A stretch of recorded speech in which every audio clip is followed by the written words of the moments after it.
Welcome back, everyone, to the Variety Half Hour. Today, I have creative and producer gemz with a Z. How are you today? I'm doing well. How are you? Nice to be here with you all.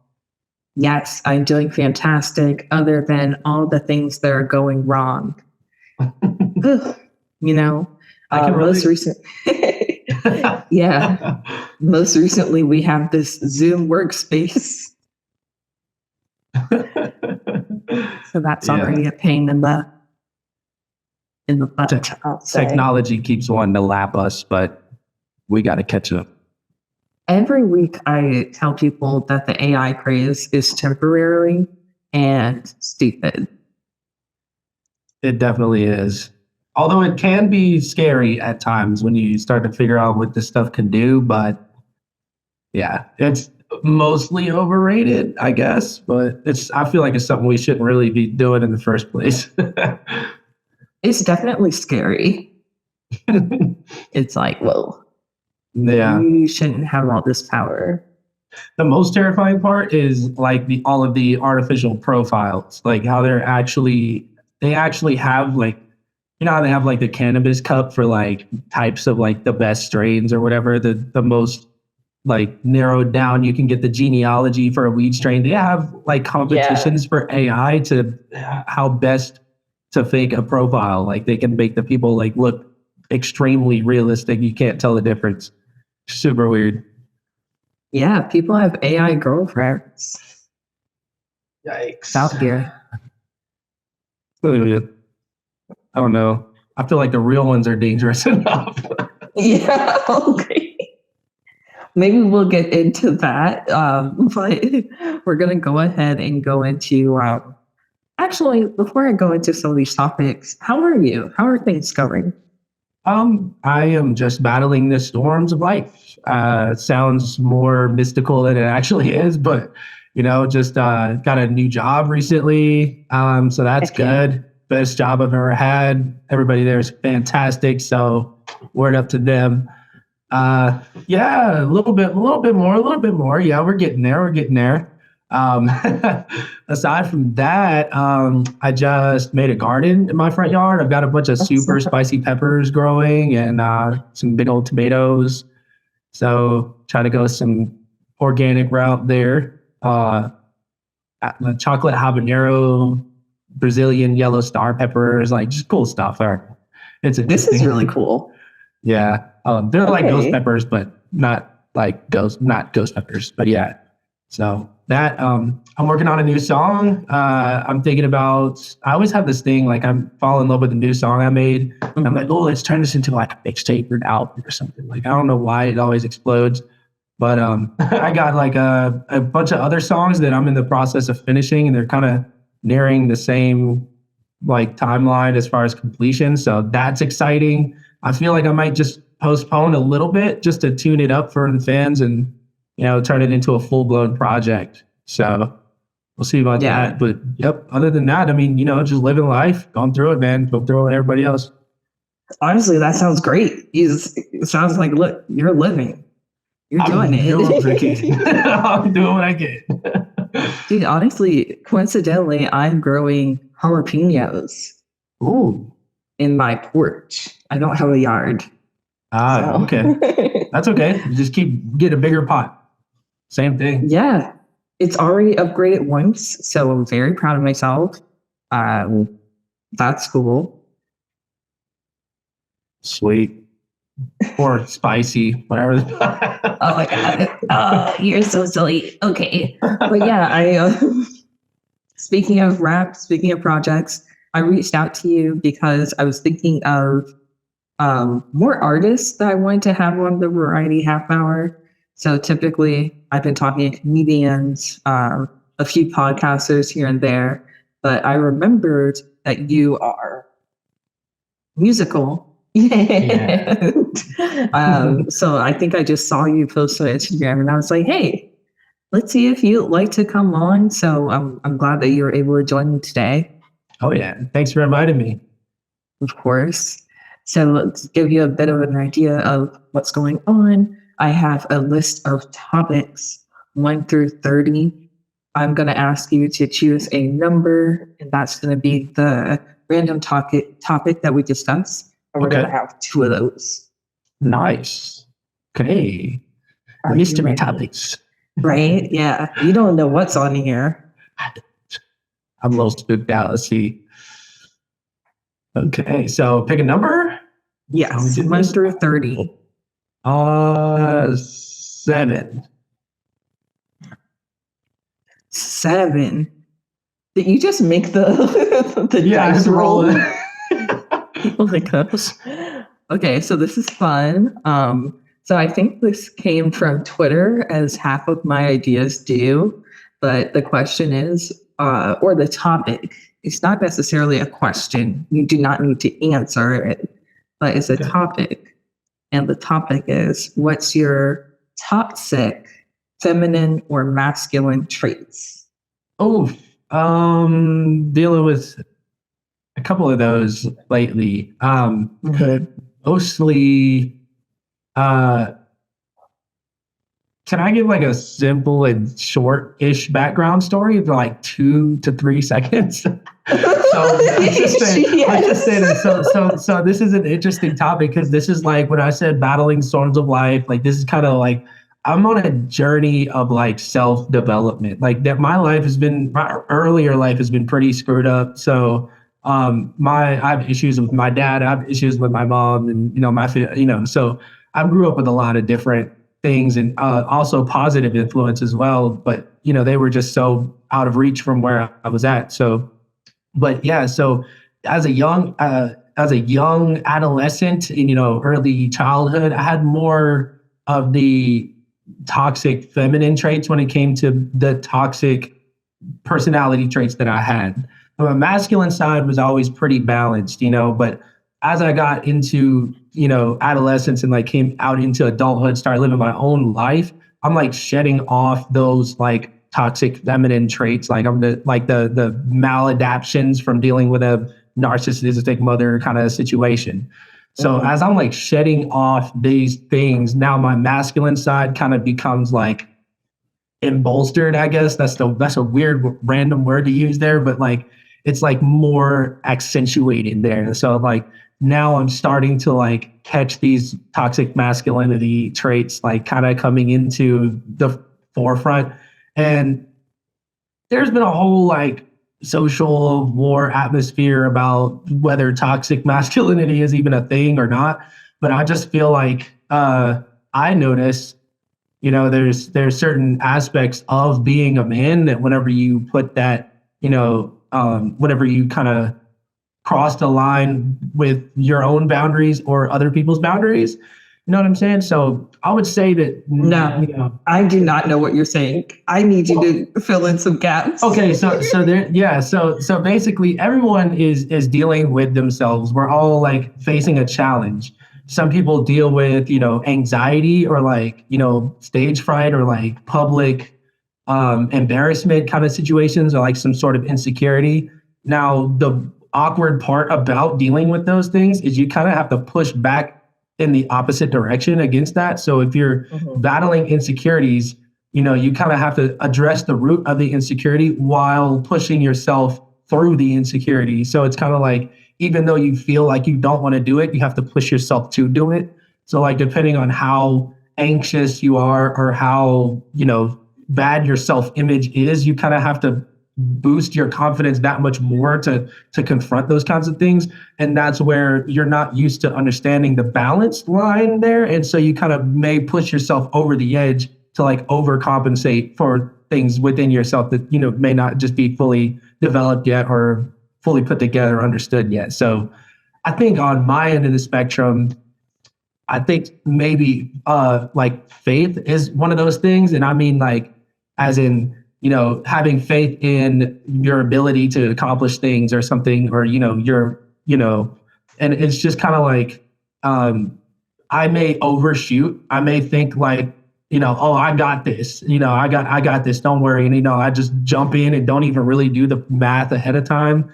And I just kind of go at it. And I didn't really maybe underestimating things or underestimating myself too. Sometimes I just don't really, I don't really think things through, unfortunately. Sometimes I just kind of go at it. I'm very hopeful and overly optimistic, so it's just kind of like, trying to find that balance to maybe not jump off the cliff without a parachute. But sometimes like you just got to jump, if you just sit there forever, you won't really get anywhere. So it's just kind of, I'm more apt to jump, I guess you could say. You have given me 3 major question marks.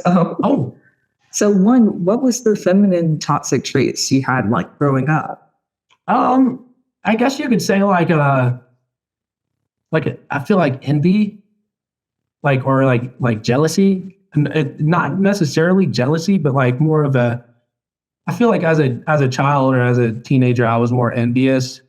I felt like a lot of people got opportunities that I did not have or was not even close to like qualifying for. Not out of a personal value kind of basis, but just on circumstantial, whateverness that happens in our life, I feel like I was cheated out of a lot, but whatever. And, that kind of starts to turn into a victim mentality when everybody around you is a bully. So I just kind of had to cut ties with all that because I really started to see like, hey, I don't like the way that I'm thinking about this. Like something about this doesn't really seem right. You know what I mean? Yeah. Especially as I started to jump and then make stuff happen. So I was like, wait a minute, I don't really got to believe all this stuff. You know what I'm saying? So I just kind of walked away and had to, old habits die hard, I guess. Yeah. No, I feel you 100%. Like, one of the things about me is that I grew up super quiet and people thought I was just shy. And I probably was, but honestly, it was like afraid of speaking because my parents were so like volatile, I'll say. So it's like, it's better to not speak because you just don't know if what you said is going to be heard the wrong way or taken the wrong way or X, Y, and Z. Yeah. And so for a long time, I didn't know how to express my opinions, my fears, my qualms. I didn't know how to address anything. Yeah. So then in college, I flipped the lever. The train track went over the 20 people, and I said, "Yeehaw!" Exactly. That's what I'm talking about right there. Yeah. So where I'm from, we call that a yeet. Well, I'm in Austin right now, so I gotta put the yaw in there. Yeah. But yeah, I definitely get what you're saying because it's like I'm in the process of kind of throwing out so many words that I'm trying to see which ones fit. And I'm sorry to all the people who get the ones that don't. Yeah, I understand that. Ironically, it seems like, and I can only speak for myself really, but my own experiences anyway, but it seems like a lot of people won't tell you when you're doing something right, but it'll be real quick as soon as you do something that they can point at. It'll happen real fast. So I just, something I noticed. So yeah, I try not to sweat it too much. That's definitely one of my worst things about me. What you mean? It's something in psychology. I forgot what it's called, but basically when someone does something that, like, if they're late, it could be a number of things, but because I'm me, I'm going to assume the worst of you. But if I know you, then I'm going to assume it's something similar to me, like, the traffic or something like that. So that's like a concept of like human nature in general, right?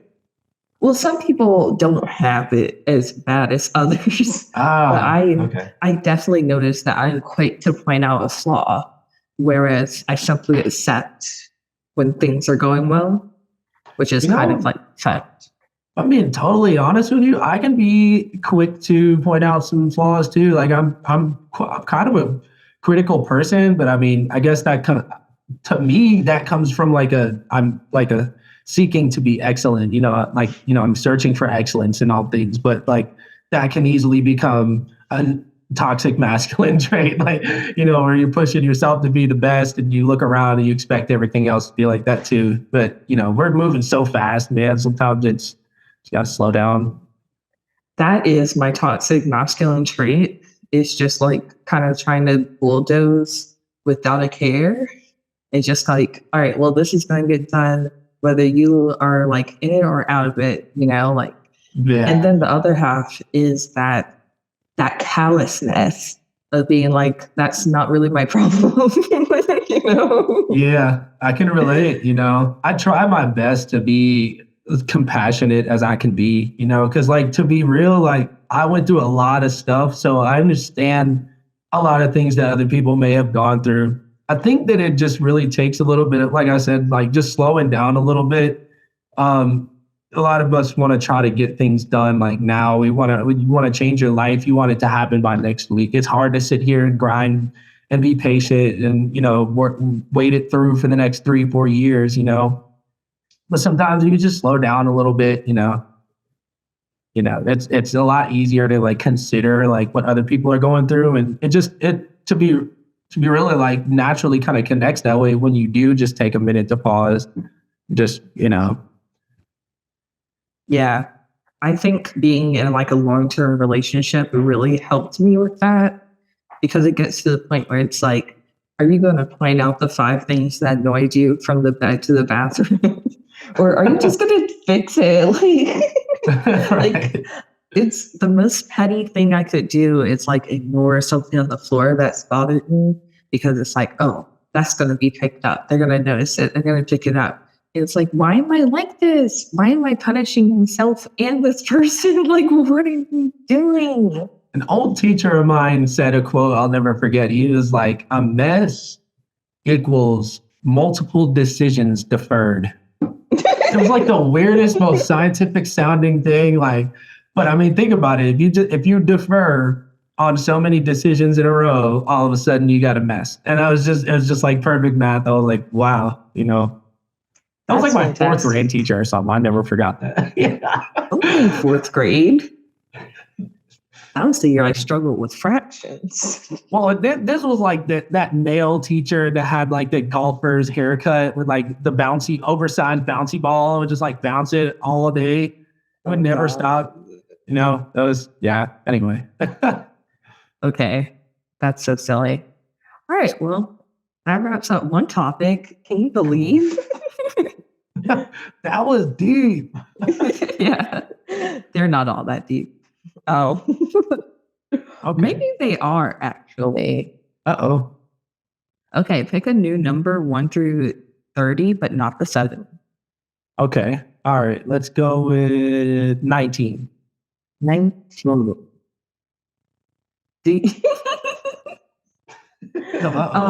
So this is a little political. Okay. Sure. Essentially, do you need to like your representatives to vote? No. I mean, what do you mean? Like, if the only representatives to vote for are ones that you don't like, do you have to like them to go and vote? Yeah. No, absolutely not. I feel like that's kind of the variety of it, no pun intended, but hey, like, that you vote for the people you're supposed to vote for the people that are going to pass policies that's going to make your life better and like your children's life better, not just, hey, I like that guy. You know what I'm saying? Like, what if, yeah, sure, you like him, but then he's going to go like sell your property to the federal government and then now nobody owns houses. Like, good job. I'm glad your homie made it, but like, we're screwed now. You know what I'm saying? So I feel like, we should really like dig into what these people are actually trying to do and figure out if that's good for us or not and vote based on that versus like, do we like this person? Yeah. I honestly wrote this down because I'd say half the people I know will not vote because they don't like Biden. And so it's become such a thing of, do you really need to like Joe Biden to vote for him? It's not enough to just vote against Trump, which is, probably the next option. But it's like, it's people who, one, don't keep up with what's happening, or two, just look for an excuse to not do it. And actually, I think it's the one and the two. Yeah. I mean, with the specific Biden Trump issue, I mean, it's not only them candidates in the running, but I mean, I feel like because of what has a combination of what was told happened, what probably really happened, which nobody knows, what what was portrayed, the information that was portrayed in the format it was portrayed in, and then all of the other background things happening around the same time period, like the whole Twitter thing and the whole FBI busting, like, I mean, things like the FBI raiding parent-teacher conferences, like, and putting down their license plate numbers, like, that stuff really happened. We don't know what the details on the back end of that are. All we know is this kind of stuff went down. I mean, when you jam all that together, you don't know what you're dealing with. I mean, I feel for them, like, as far as like, I don't know who to vote for, so I don't want to take the risk of putting my vote in and then that person turn out to be a scumball. But like, because at this point in time, like, nobody really knows what we're being told. Like, I mean, a minute ago, I just said, look into what these people said they're going to do, but they could easily be lying. So it's like, it feels like we're damned if we do, damned if we don't. So, but if you don't vote, then there's nothing, like, so I mean, I guess that's, it's kind of, if you love your country and you want this to be a better place and you want to have an impact, vote. You know what I'm saying? I mean, I know a lot of people that just don't care, which is unfortunate. And it's, borderline not their fault that they feel that way, to be real. That's wild. I don't even know what I was about to say, to be honest. I was listening, then yes. So that's what I was remembering.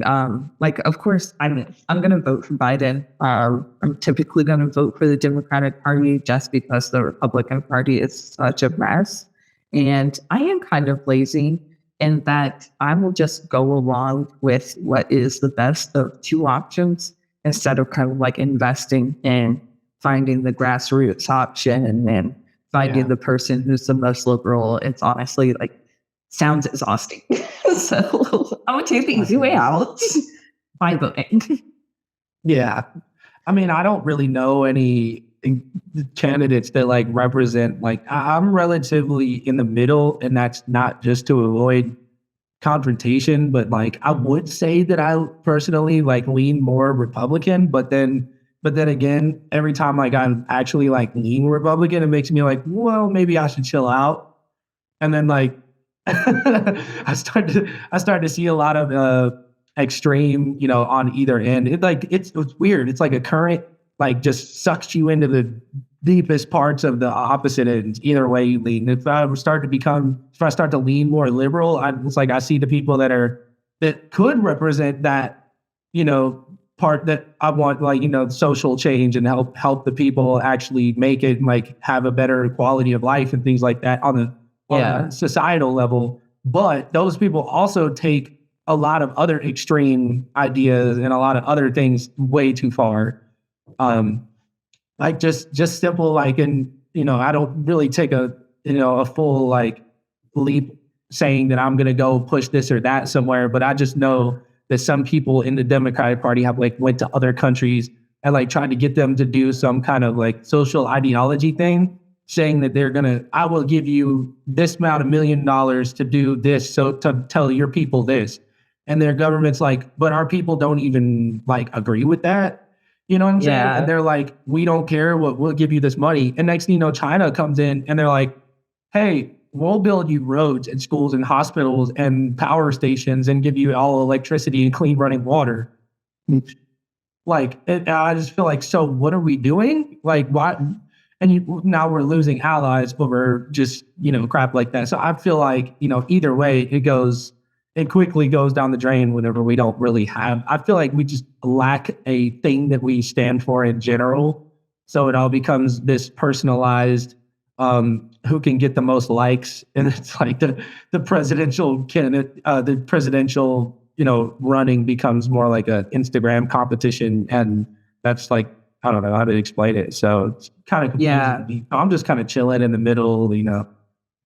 No, I do get you a bit more now because it's like not only is the United States being treated like the most corrupt business ever, it's like the level of intricacy ranges so much to like Yeah. drone strikes to kids' lunch, to the border control, to work authorization. And it's like, it is a lot. It's kind of insane. There's no one who's going to unlock every path to the Yeah. ways that you want, but they could make it a little easier to do. Yeah. And Like, you know what's really interesting is if you like take all of these issues of things that we're dealing with in this country and just like list the problems like down a page, like you just said, like kids' lunches, like border control, like you know, airport security, like all these other things down the whole entire list, like education, the food, the FDA, like everything, the FBI. And it's like you put all the list and just kind of like read through it. It's just like, dude, just about every single aspect of a that you could have of a country in our country is screwed up. So it's like I don't really know like where to start with that. Hopefully one of them can get that figured out and let me know that they are working on it. And you know, I'll probably take my chance to vouch for that kind of person. So yes. So on that note, I'm going to finish it up with a couple of news articles. sweet. Oh my gosh. So this first one really ties into what we were just talking about, how someone can run under one platform and just kind of lie. Once you're elected, the job's done for about 2 to 4 years. Yeah. Unfortunately. Yes. So I'm going to bring up a case from about this time last year in North Carolina. The state representative flips parties, giving the Republicans the super majority. Do you know who I'm about to talk about? Oh boy. It is North Carolina Representative Trisha Cother.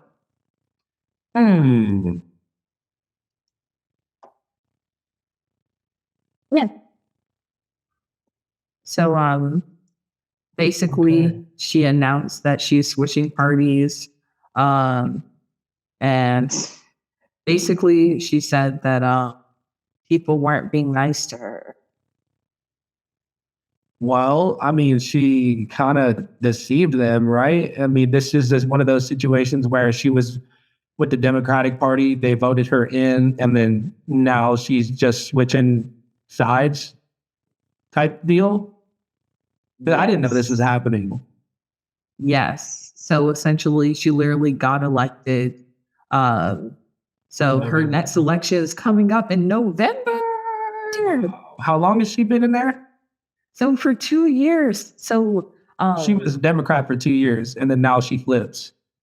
So she was a Democrat for 2020 to 2022. And when elected in 2021, she served from 2022 to 2024 as a Republican. And now she's up for re-election in November. And she shall not lie again. She can't lie again. Yeah, I don't like that. Yeah. I don't think that's cool at all, man. Like, maybe she did change her views, but I don't think it's fair that she gets to switch in the middle of her term. You know what I'm saying? wasn't, yeah. Say you want to change your views, and you come out and say in between elections, like, hey, actually, you know, I just served my term. I was a Democrat, but now I'm a Republican. Do y'all want me in this office, or do you want another candidate? I feel like that would be more fair. It's so messed up because one, there's no process for recalling lawmakers ever. Two, she won because she was the Democratic election.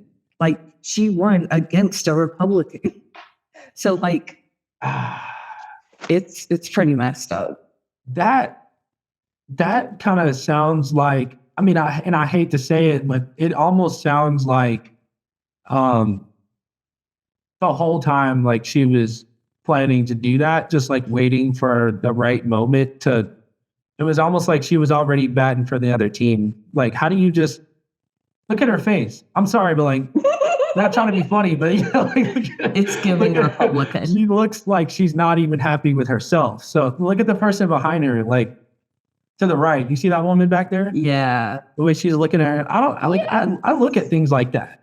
Like, I don't know. Just I don't, some of those shit right with me like that. It's not right. And it's crazy because she's a legacy. Her mom was also a representative and Democrat. Still Democrat, actually. Wow. This reminds me of one of those situations I heard about, like with DSS and the family courts and stuff like that in South Carolina. Like some of these people are like like they start a DSS case on like say their grandson or something like that. And then turns out one of their sisters or like their best friends works in the court as a judge or like a clerk or something. And so they completely like screw over the one person and don't even give them due process, like in the family courts, and like stick them down with all this child support and like all these crazy court rulings and like snatch their kids, don't even let them talk. Like it's just messy. Like I've heard a lot of stuff like that. Like COVID dropped, and DSS got like 780 brand new DSS cases in like 5 months. Yeah. It was just one of those nutty thing. I don't know. Yeah, but it reminds me of a situation like that where you just kind of like stacked, you know, like they planned this from the beginning. There was like, oh, let's just go in there and be like, I'm a Democrat. And then you get in there. And then right when we pull up around the corner, boom, you flip. Now you're Republican. And you know, we storm the door down. Like it just, yeah. It's grimy. Diabolical. Diabolical. But oh yeah. Thank you. Thank you so much for your time, man. This has been so fun. Yeah. I hate to say it, surprisingly fun. You were a great guest. Thank you. Thank you. You're an awesome host. I had a blast. I appreciate it. Of course. So I'm going to list your items below, of course, but if you want to shout out any projects, any artists, yourself, this is the time to do it. Cool. Yeah. If y'all want to go check out some of my music, you can look me up on all streaming platforms at 9gemz, the number 9, GEMZ. Yeah, go check them out. I got a handful of tracks on there. Like I said, I got more coming on the way. I might drop a whole project. Let me know what you think. You can hit me up on IG. I'm sure she'll link my IG here. So yeah, go check me out. Absolutely. Awesome. All right. Thanks, y'all. Have a good one. Bye. Thank you. Peace.